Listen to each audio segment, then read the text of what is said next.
Buenas noches a todos, bienvenidos a nuestra sesión en Logia Blavatsky. Continuamos con el estudio del libro La clave de la teosofía. Vamos por el capítulo 10, Naturaleza de nuestro principio pensante. En el subtítulo, El Evangelio de San Juan enseña esta doctrina. Gracias, bienvenidos todos. Adelante, Enrique. Con el afecto de siempre los recibo a este espacio de la Logia Blavatsky, donde estamos estudiando el libro La clave de la teosofía. La siguiente pregunta que hoy abordaremos, en primer lugar, es esta. ¿No fue acusado, sin embargo, el autor de Isis sin velo de haber predicado contra la reencarnación? El Perdón, autor de ¿puedes Isis... ampliar un poquito la letra? Ok, voy, Salomón, me avisan. Voy a ampliarla y ya voy. Y me avisan.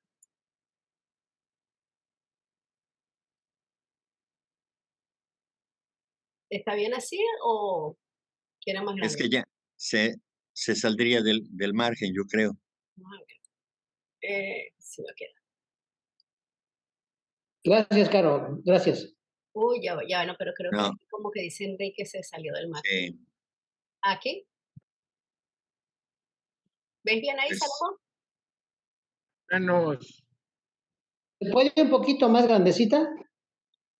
Es que déjame ver que ya se sale. Mira, mira, a ver, No, no, no, ya, mucho, mucho. es no, mucho. es que no da. aquí. Así se ve bien. Ahí está bien, no, gracias. Ok. Bien, voy a repetir la pregunta. ¿No fue acusado, sin embargo, el autor de Isis sin velo de haber predicado contra la reencarnación?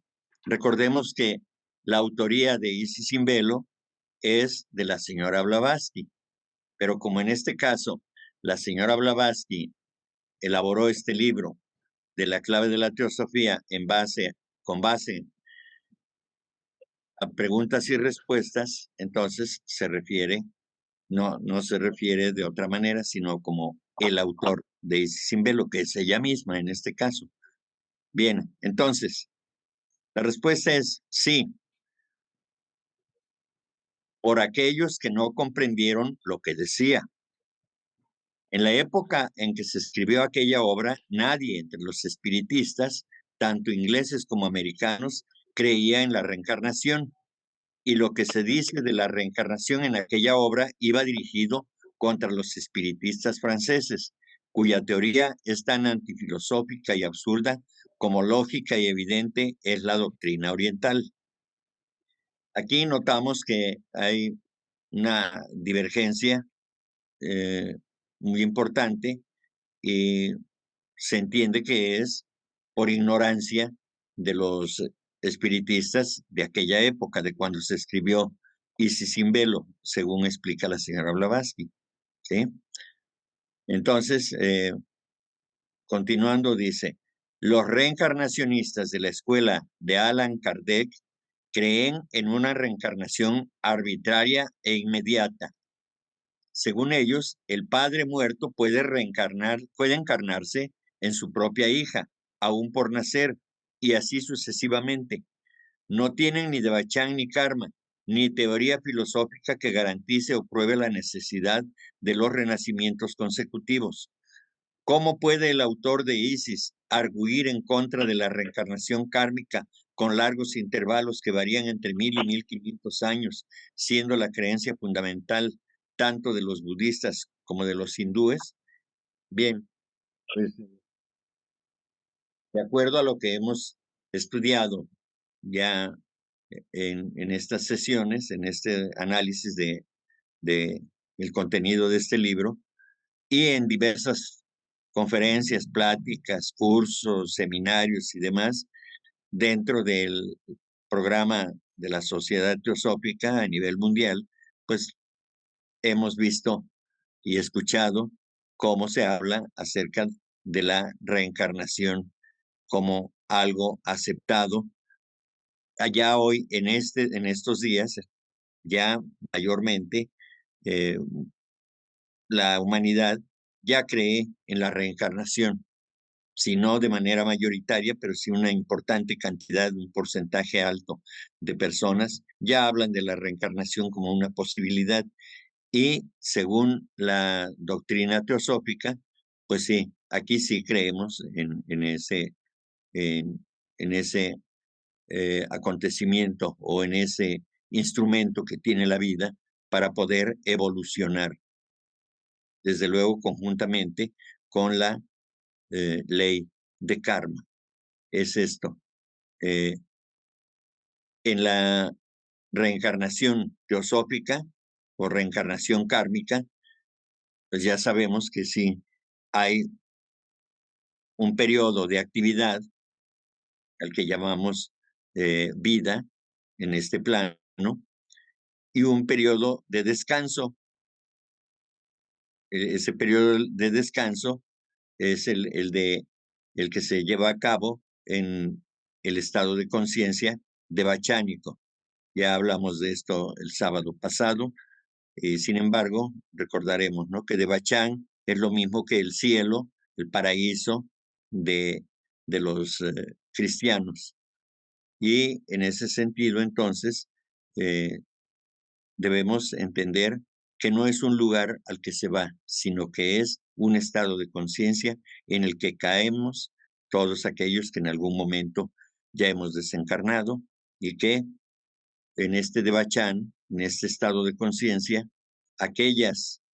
eh, aquellos deseos, aquellos pensamientos elevados son los que se van o son los que nosotros eh, poseemos o recordamos ahí en ese estado de conciencia. Y eso nos da la posibilidad, estando desencarnados, de experimentar una paz muy grande. Desde luego que no se puede ver manchada por los deseos egoístas, terrenales completamente, porque precisamente se va a ese estado de conciencia una vez que se ha limpiado el alma de todos esos estorbos, de todas esas cargas emocionales, de ideas egoístas, de orgullo, de celos, de ira, de todo eso que empaña la vida del ser humano en la tierra y que eso no puede tener cabida en un estado de conciencia tan elevado como es el estado de Devachan. Bien, entonces, por supuesto que la señora Blavatsky nunca pudo haber hecho tal cosa en Isis sin velo, ¿verdad? Porque no, no era cuestión de ir aprendiendo, era algo que ella ya conocía y que por lo tanto lo explicaba, pero las creencias de los espíritas de aquellos años era que no, no atendían convenientemente o no atendían las sugerencias de otros miembros de la sociedad humana que creyeran algo diferente a lo que ellos creían, y mucho menos lo que la señora Blavatsky estaba trayendo como algo nuevo dentro de todo esto. Y precisamente los que más protestaron por este tipo de cosas y más se enojaron, entre otros, fueron los espiritistas, porque se les cayó el teatro, aquel que tenían muy bien montado, del cual se aprovechaban para engañar a la gente. También la iglesia, las iglesias cristianas también sufrieron esa consecuencia, ¿verdad? Y se volvieron contra las opiniones de la señora Blavatsky y de manera personal en contra de ella.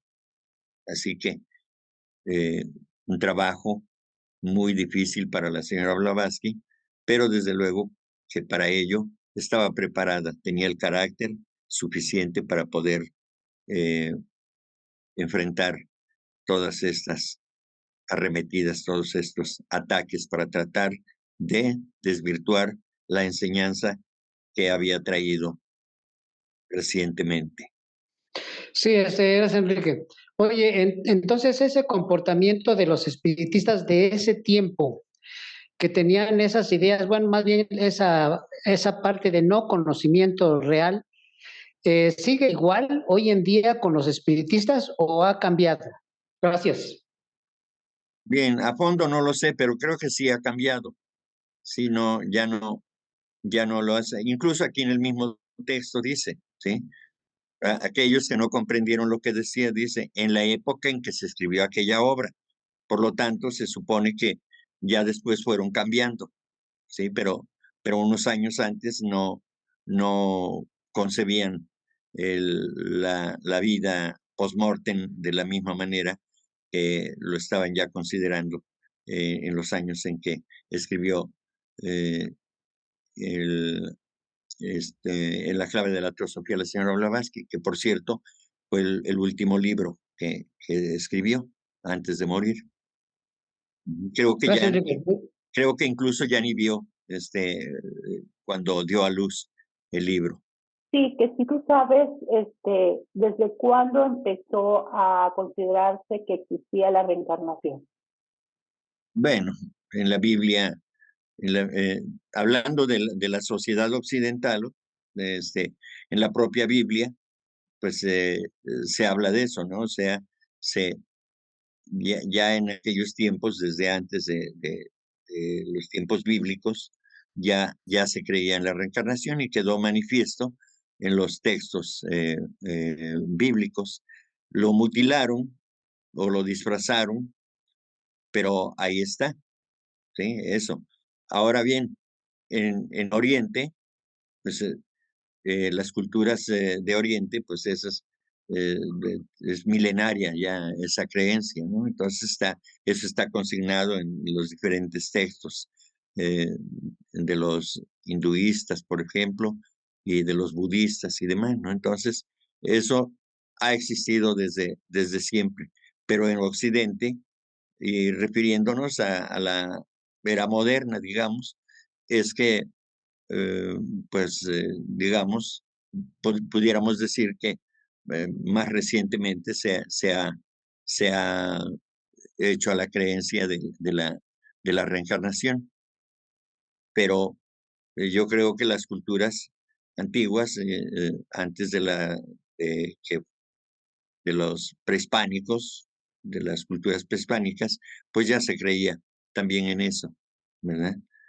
Pero eh, no tengo yo un dato preciso, pero sí, la reencarnación siempre ha sido considerada como un elemento para la evolución del alma. Sí, incluso hay algunos pasajes todavía que si ponemos atención de los textos bíblicos, pues ahí están. Cuando le preguntan, por ejemplo, ¿eres acaso aquel Elías que habría de venir? ¿No? Entonces, se supone que los hebreos eh, tenían dentro de su cultura la creencia, porque precisamente por eso le preguntan, porque no recuerdo, pero seguramente dentro de las profecías que tenían estaba que Elías quizá prometió que iba a regresar. Y entonces por eso le preguntan a Jesús, ¿eres acaso tú aquel Elías que habría de venir? Y ya luego la respuesta es, no, lo habéis, lo habéis tenido refiriéndose a Juan y lo habéis tratado muy mal, alguna cosa así contesta Jesús, ¿no? Refiriéndose a Juan el Bautista, ¿verdad?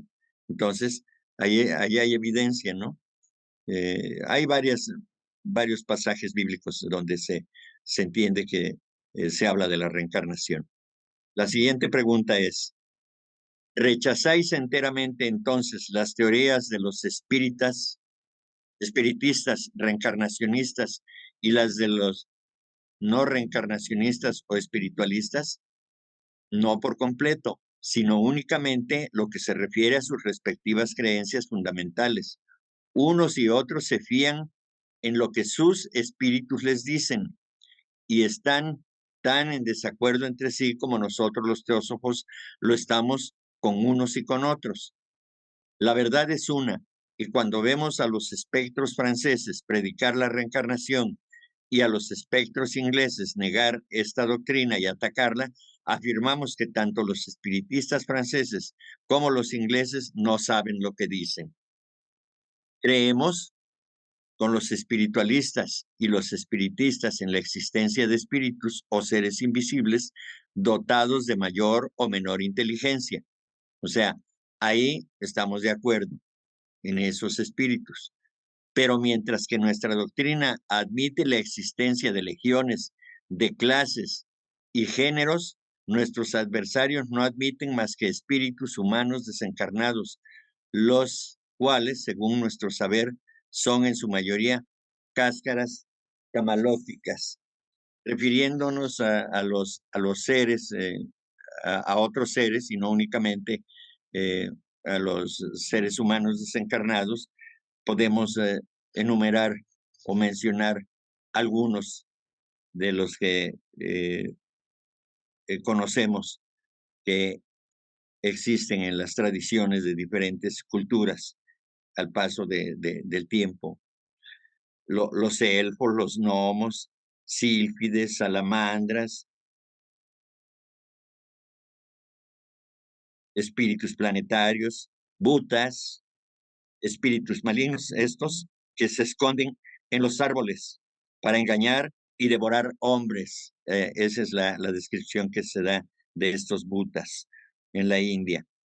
Trasgos, vampiros, peris, silvanos, jinns, sátiros, faunos, pinkies, gente musgosa, damas blancas, ondinas, nixias, duendes, banshees, kobolds, brownies, y todos ellos forman parte de esos espíritus en los que no creían en ese momento, por lo menos, los espiritistas. Ellos creían en los espíritus de los desencarnados y es de lo que hablaban, de que, y se sigue hablando hasta hoy en día, de que se tiene contacto con esos espíritus. La señora Blavatsky probó precisamente para desenmascarar toda esa trama de los espíritus, pues asistió, recordemos esas reuniones que tenían con los Edi en Chittenden, si mal no recuerdo, es el nombre del lugar donde se reunían, rancho, alguna cosa parecida, con el señor Olcott, donde se conocieron.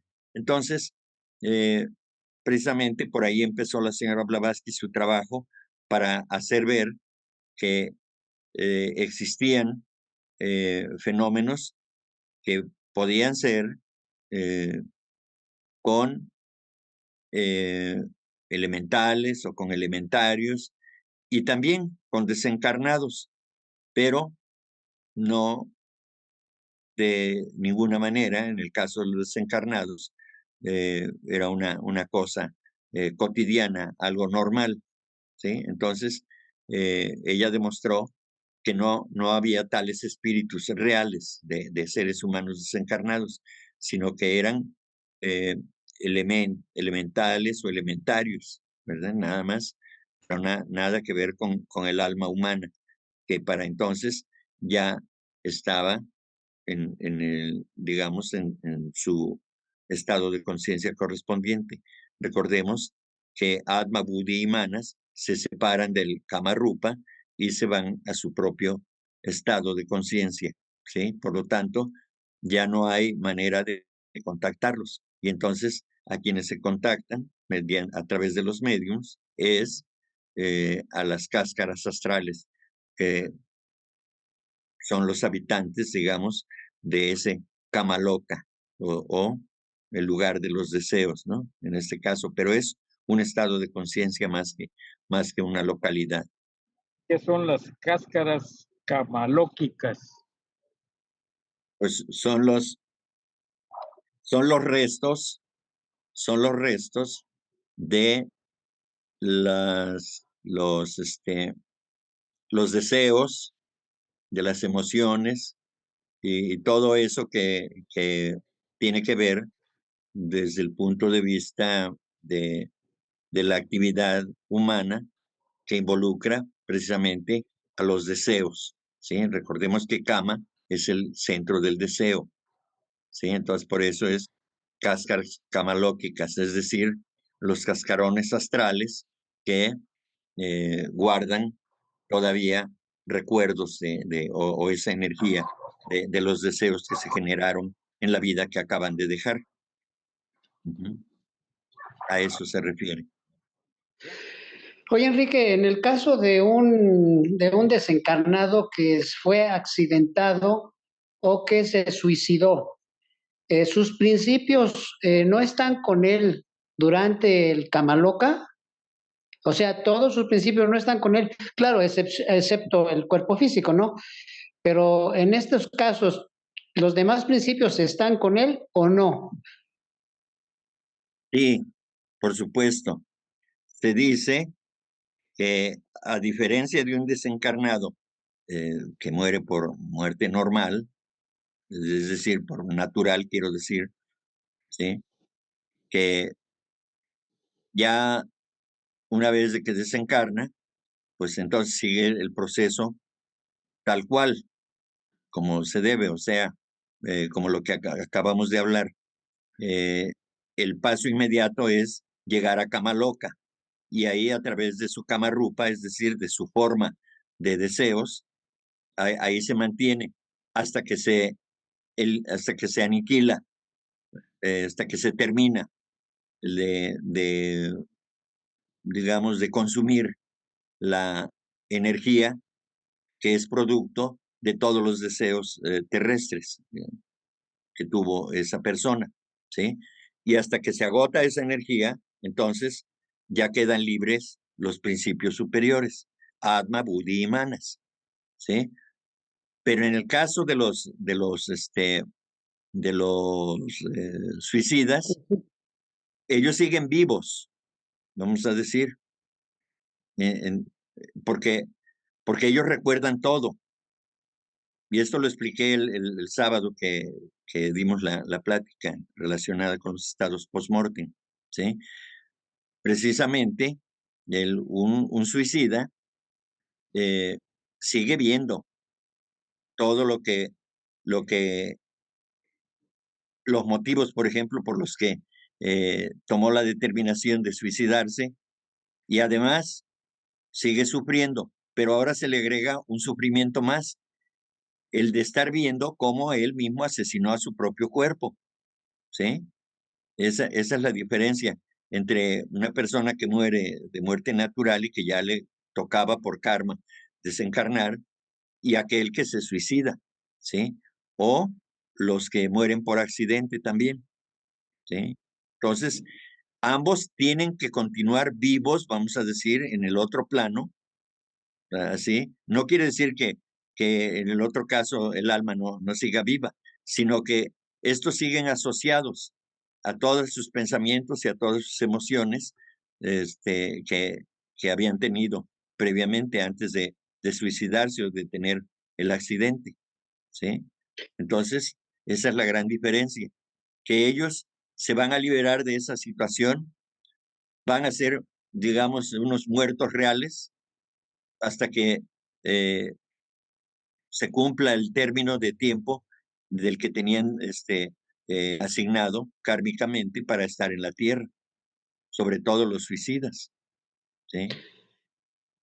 Oye, Enrique, entonces en el caso de una sesión de espiritistas que invocan a uno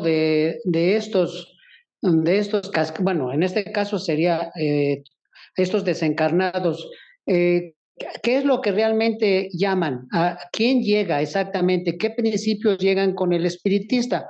Porque en este caso, pues sabemos que estos desencarnados tienen sus principios con ellos. Entonces, cuando un espiritista invoca a uno de estos seres, bueno, de estos, de No, estos, de estos suicidas, ¿qué es lo que llega con él? ¿Qué es lo que llega con el espiritista? no llega nadie.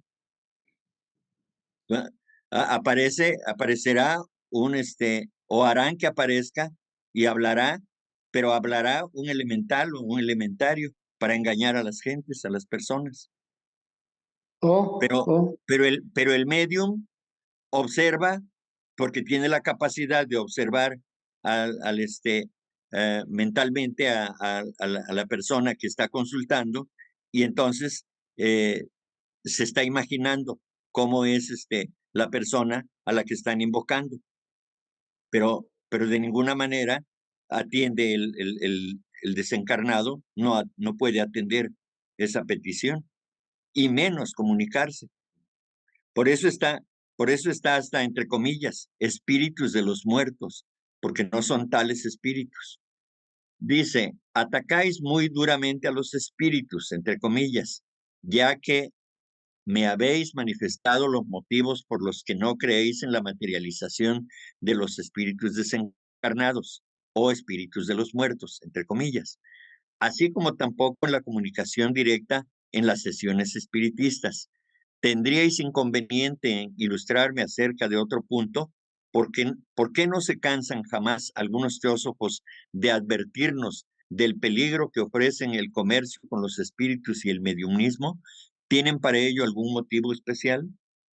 Y la respuesta es, hemos de suponerlo. Yo, por mi parte, lo tengo. Gracias a mi intimidad durante más de medio siglo con esas influencias invisibles, pero sin embargo demasiado tangibles e innegables, como los elementales conscientes y las cáscaras semiconscientes, hasta los más sensibles e indefinidos espectros de todas clases, tengo algún derecho para defender mi opinión. Recordemos que la señora Blavatsky eh, siempre estuvo dotada de esa capacidad de penetrar en los otros planos y, por supuesto, de ver a toda clase de seres desencarnados y toda clase de otro tipo de espíritus de la naturaleza. Como ella dice, ¿no? Elementales conscientes y cáscaras semiconscientes. O sea, las cáscaras se refiere a los cascarones astrales y los elementales conscientes, pues aquellos elementales que eh, surgen como producto de el trabajo que hacen los mediums con estos elementales, que siempre están pues atentos a donde haya reunidas personas que están invocando a, a desencarnados y demás, ¿no? Entonces, eh, ella sabía perfectamente de la existencia de todo esto, ¿no? Porque ella habla de que para ella son demasiado tangibles e innegables, para ella, ¿sí? Pero para las personas que no tienen esa capacidad desarrollada, pues entonces dirán, eh, ¿qué droga te metiste para estar alucinando, ¿no? Entonces, ese tipo de cuestiones eran muy, como no aceptadas en aquel momento o en aquellos tiempos. Hoy en día, pues ya se tiene mucho más conocimiento de toda esta, eh, todo este, todos estos fenómenos, y aunque de manera tergiversada, pero se, ya se cree mucho más ampliamente en que este tipo de fenómenos existen. Por eso la señora Blavatsky dice, por eso tengo derecho para defender mi opinión, porque ella lo vivió, ella lo conocía de primera mano, y por eso de esa manera pudo desenmascarar a muchos que engañaban a la gente que iba a consultar en las sesiones espíritas. Sí, Enrique, pero de todos modos, aquí en la actualidad todavía se les sigue no creyendo a las personas que puedan en determinado momento tener esos dones eh, adquiridos de vidas pasadas, y definitivamente todavía son incrédulas mucha parte de la gente, ¿no? Sí, sí, lo que pasa es de que la mayoría de la gente sigue creyendo en los espiritistas, ¿sí? No, es que hay una terrible contradicción por falta de razonamiento. eh, cuando, cuando alguien fallece, pues eh, se llega hasta el absurdo y ofensivo ejercicio de pedirles a sus muertos, si era la mamá, le dicen, protégeme, madrecita, desde allá, tú que estás en el cielo, protégeme, ¿sí? O sea, son cosas que rayan en lo absurdo por la ignorancia, ¿no? ¿Sí? Pero sin embargo, pues sí se cree efectivamente en este tipo de cosas, ¿no? De que existe el alma y que sigue viva, y por eso se hace este tipo de peticiones y de manifestaciones, ¿no? Generalmente esto ocurre, ¿sí? Entonces, eh, lloramos a nuestros seres queridos que parten de este plano eh, y pensamos que se murió, pero a la vez pedimos que se vaya al lado de Dios, Dios Padre, y etcétera, etcétera, ¿no? Entonces, como que hay una contradicción ahí, ¿no? Se llora porque se murió, pero luego, después le piden al muerto que los proteja, y a un muerto que ya no existe, pues no se le puede pedir nada. O sea, eso es lo- el- la cuestión de lo que de lo irracional, digamos, ¿no? En ese sentido, porque no se no se está razonando, porque se piden cosas contradictorias, ¿no? Pero bueno, sí, te digo, o les comento, ¿no? Creo que mayormente les creen más a los espiritistas que a uno que pueda dar una plática en ese sentido, ¿no?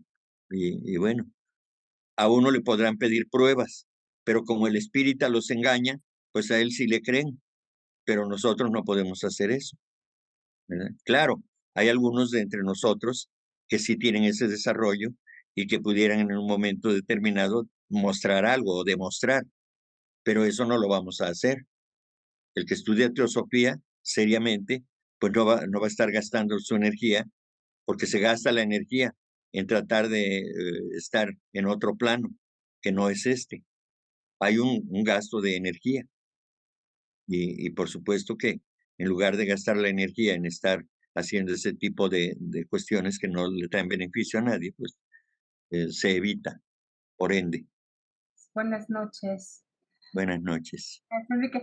Pues solo para consultar, porque me surge la duda que a veces, bueno, sí hay mediums que señalan a veces haberse o comunicarse, ¿no? Con personas fallecidas y a veces dan mensajes que parece que pues de alguna forma no pudieran saber esa información a menos que realmente pues la persona fallecida se los hubiera dicho, ¿no? O el consultante. En esos casos, pues esta parte. Y la otra, si las personas no se pueden comunicar, también, por ejemplo, cuando una persona fallece y uno la sueña, incluso te puede dar un mensaje, como de decirte estoy muy bien o sea, como esta continuidad. ¿Eso sería producto del subconsciente o si pudiera haber esta comunicación con los fallecidos? Esa sería mi pregunta.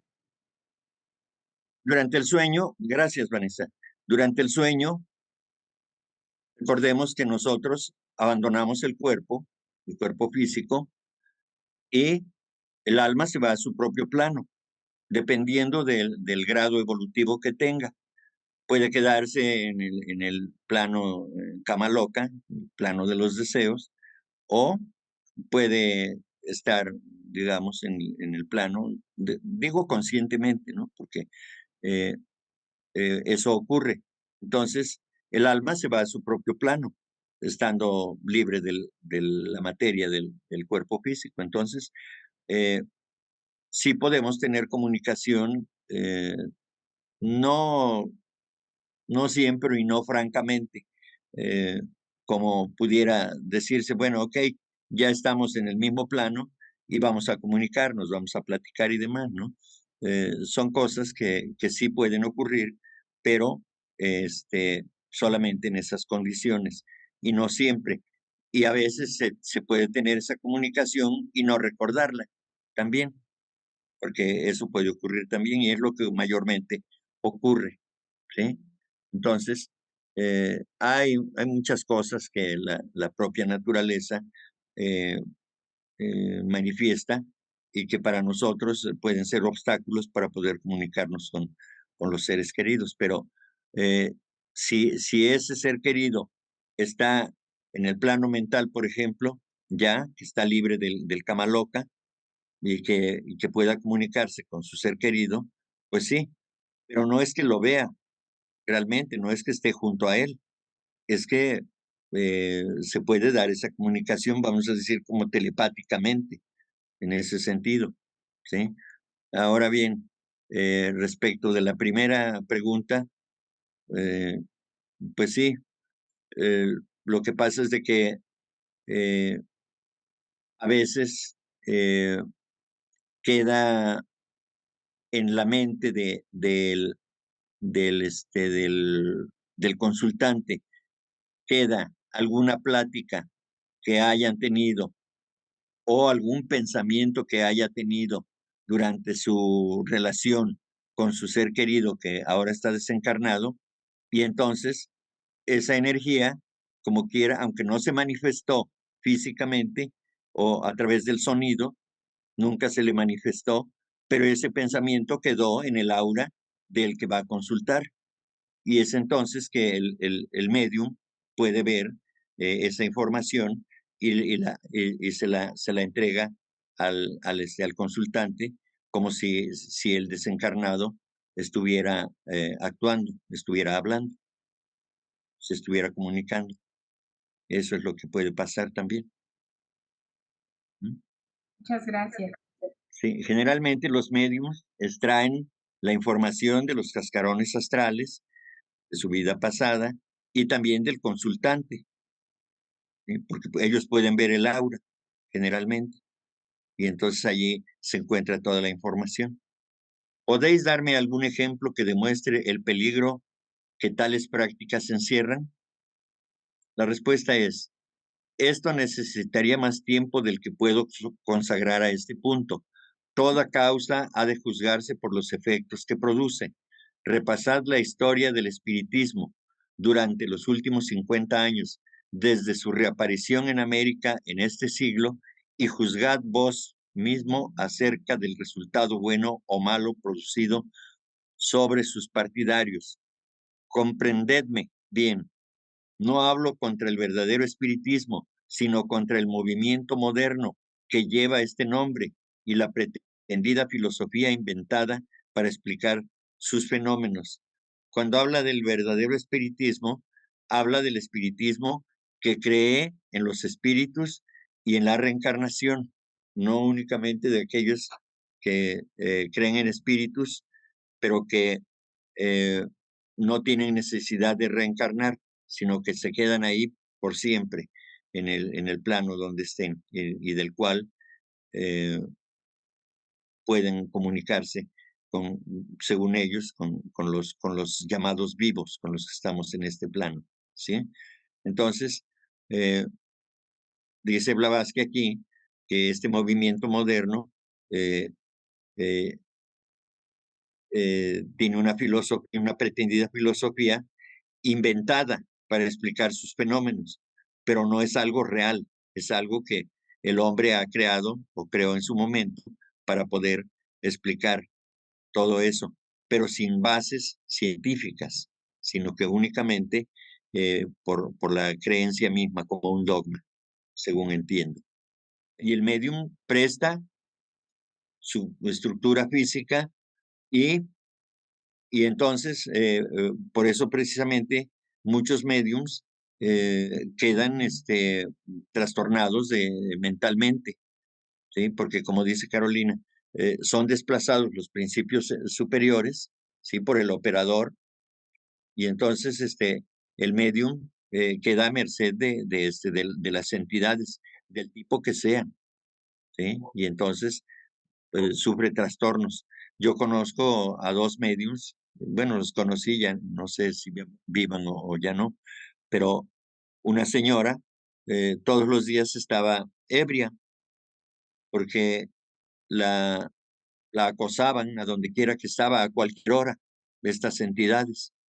De, ya no únicamente a través del operador, sino que ahora ya se tomaban la libertad eh, estas entidades de seguirla donde quiera que estuviera, porque eh, ella eh, no podía controlar esa capacidad que tenía y ella de manera inconsciente penetraba en los otros planos. Y por cierto, al subplano más bajo del astral, ¿verdad? Donde están los seres eh, más depravados, más crueles, más ignorantes y todo esto, ¿no? Pero que, en fin, de esa manera es como se exponen a través del llamado comercio espiritual estos seres humanos llamados mediums que tienen contacto con estas entidades elementales o elementarios,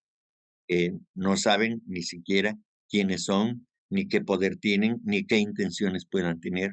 Y el daño es que algunos de los, o muchos de los mediums que se han dedicado a eso, terminan mal, mal de sus facultades mentales. Entonces, sí, debemos tener mucho cuidado en ese sentido. Tengo entendido, Enrique, que al prestar el cuerpo se debilita y al final de cuentas las personas se convierten en esquizofrénicas. Es decir, en el momento de que ingresa a lo mejor el espíritu en esa persona, puede en cierta manera perjudicar en su cerebro, ¿no? Tengo entendido eso. Gracias. Oye, Ajá. una pregunta. Sí, Puede en determinado momento hasta perder la vida, ¿no? sí, claro, cualquier cosa puede ocurrirle, ¿sí? Porque, repito, las entidades que se presentan, pues pueden ser entidades malignas, están buscando hacer daño y pueden hacerlo, por supuesto, ¿sí? Estos elementarios, que son seres humanos que eh, no se retiran, digamos, de la atmósfera psíquica de la Tierra y entonces son capturados, ¿sí? Son capturados por los magos negros y se dice que aquellos que son capturados de esa manera ya prácticamente pierden la oportunidad de, de, este, de sobrevivir y corren el riesgo como almas de que esa alma pueda ser aniquilada, ¿sí? Porque permanentemente va a estar atrada a la atmósfera psíquica de la Tierra para que sea utilizada por magos negros y unos y otros la utilizan. Entonces, es muy peligroso, tanto para el desencarnado como para el medium y como para los que consultan también, porque los que consultan son vampirizados durante las sesiones. Yo nunca he participado, únicamente hablo de lo que dice la literatura teosófica y precisamente creo que ya habíamos visto estos temas aquí mismo, donde las personas que concurren a ese tipo de lugares, o de sesiones terminan agotados, ¿sí? ¿Por qué? Pues porque hay vampiros energéticos ahí que les están robando la energía. Entonces, pues es muy peligroso y nada recomendable, desde luego, hacer este tipo de cosas.